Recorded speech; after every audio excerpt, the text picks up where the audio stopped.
안녕하십니까. 뉴스데스크 강원입니다.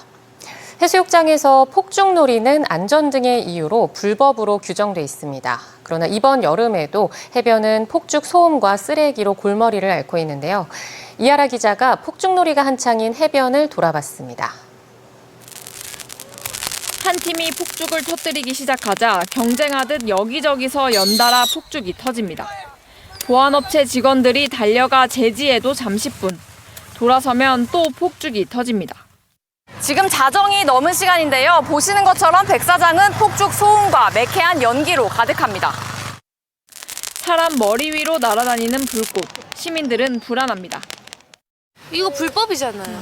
근데 이렇게 하니까, 그리고 저희 여기 있는데 이렇게 쓰면 저희는 무섭고 걱정되죠. 해수욕장 법에 따라 해변 불꽃놀이는 불법입니다. 혹시 그런 내용을 모르셨어요? 네네. 다 하고 있으니까. 그래서 저희 이제 가려고요. 나머지 안 터뜨리고. 위반 시 10만 원 이하의 과태료가 부과될 수 있지만 적발에도 계도 조치에 그치고 있습니다. 폭죽 판매는 불법이 아니기 때문에 관광객들은 인근 마트에서 폭죽을 구매해 해변을 찾습니다. 버려진 폭죽 쓰레기도 골칫거립니다. 판매하시는 분이 모래사장에 그냥 꽂아가지고 쓰라고 했으니까 그냥 구매한 사람들은 그냥 되는구나. 단속에 적극적인 곳도 있습니다. 속초시는 폭죽과의 전쟁을 선포하며 3년 전부터 단속을 강화했습니다. 10분의 1 정도 줄으신 거고요. 하루에 5팀 정도 들어오시는데 거의 터뜨리지 않고 되돌아가시는 분들이 거의 대부분이. 한국소비자원이 집계한 폭죽 관련 안전사고는 매년 20건에서 30건. 안전사고 10건 중 6건은 주로 10대 이하에서 발생했습니다. 관광객 감소를 우려하며 상당수 지자체가 해변 폭죽 문제에 소극적인데 좀 더 적극적인 행정이 필요하다는 지적도 나오고 있습니다. MBC 뉴스 이하라입니다. 동해안 지역에 폭염특보가 지속되는 가운데 오늘도 무더운 날씨가 이어졌습니다. 낮 최고 기온은 정선 35.2도, 삼척 신기 32.8도, 강릉 32.7도였으며 고성과 태백 평지를 제외한 동해안과 산지에 폭염특보가 내려졌습니다.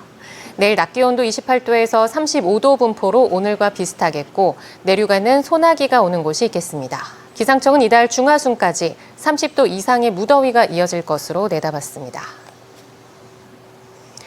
전국적으로 코로나19가 다시 유행하고 있는 가운데 코로나19 자가검사 진단키트 품귀 현상이 빚어지고 있습니다.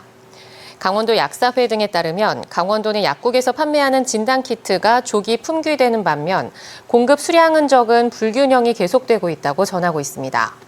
강원도 감염병관리지원단이 급성 호흡기 감염병 표본 감시기관 8개 병원에 신규 코로나19 환자를 조사했더니 8월 일주는 35명으로 5주 전에 비해 8배가량 증가해 감염 속도가 다시 가팔라지고 있습니다.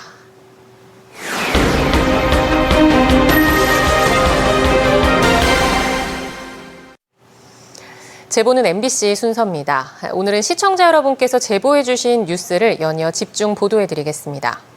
삼척의 대표 동굴 관광지인 대금굴 환선굴 매표소에서 일하는 직원이 입장료 수익금을 횡령했다는 신고가 접수됐습니다. 삼척시는 내부 감사를 벌이고 경찰에도 수사를 의뢰했습니다. 박은지 기자가 보도합니다. 다양한 카르스트 지형의 경관이 뛰어나고 동굴의 규모도 웅장한 삼척 데이리 동굴 관광지입니다. 여름이면 서늘한 공기마저 느낄 수 있어 평일 오전부터 매표소에 많은 관광객들의 발길이 이어지고 있습니다. 성인 기준으로 대금굴은 12,000원, 환선굴은 4,500원의 입장료를 징수합니다. 그런데 매표소 근무 직원이 입장료를 빼돌렸다는 신고가 최근 삼척시에 접수됐습니다.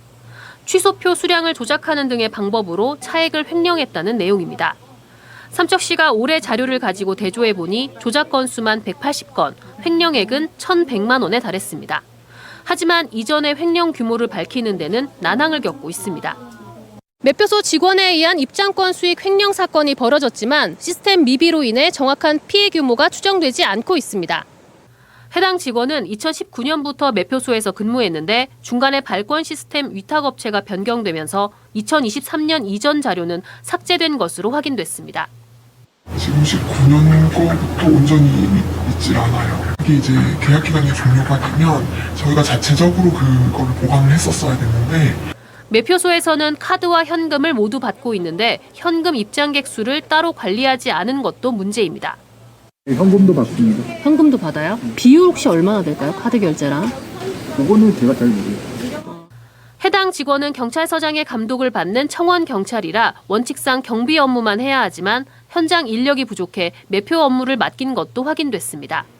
삼척시는 일단 확인된 사실에 대해 징계위원회를 열어 행정처분을 내리고 횡령 외 추가 범죄 사실도 접수돼 경찰에 수사를 의뢰했습니다. 우리가 조사한 부분을 가지고 행정처분을 하고 형사처분할 때 우리가 조사한 것 과외로 더 나올 수 있잖아요. 그럼 추가 징계를 또 요구를 하고. 정산 시스템 관리 부실로 삼척시 유료 관광지 통계에 대한 투명성과 신뢰성이 의심되고 있어 강도 높은 청렴 대책과 시스템 관리 강화 방안이 필요해 보입니다. MBC 뉴스 박은지입니다.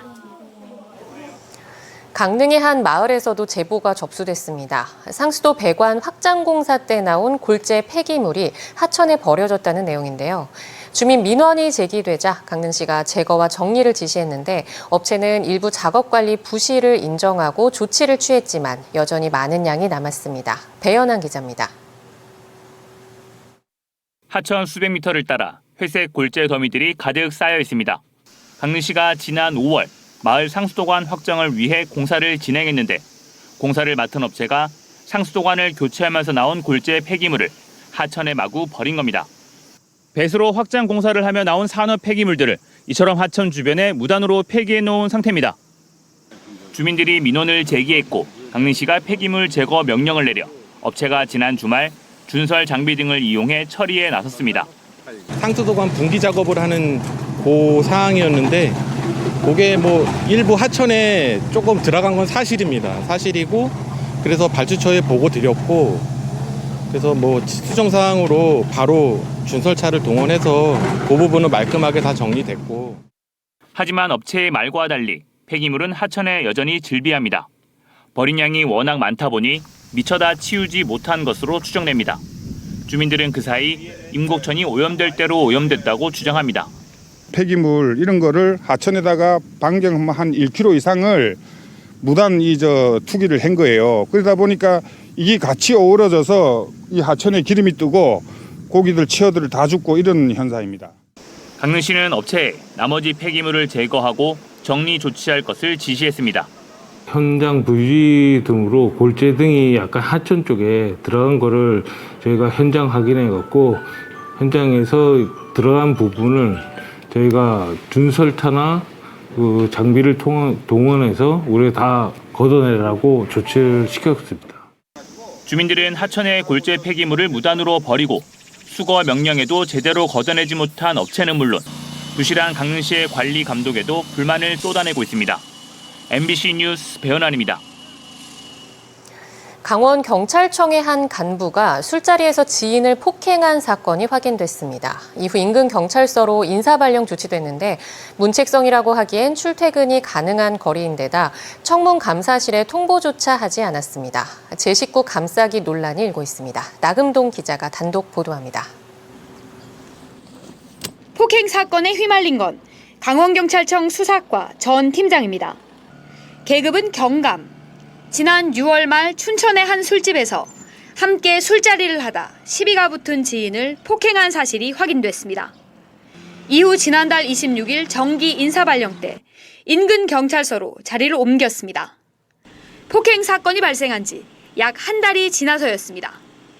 강원경찰청은 해당 간부에 대해 인근 경찰서로 전출시키는 징계에 준하는 문책성 발령을 냈다고 설명했습니다. 강원경찰청은 당시 주변 사람들의 신고로 지구대가 출동했지만 피해자가 합의를 해 정식 사건으로 접수가 되지 않았다고 설명했습니다. 이후 소문을 통해 경찰 내부에 이 사실이 알려지자 해당 간부가 폭행 사실을 인정했다고 밝혔습니다.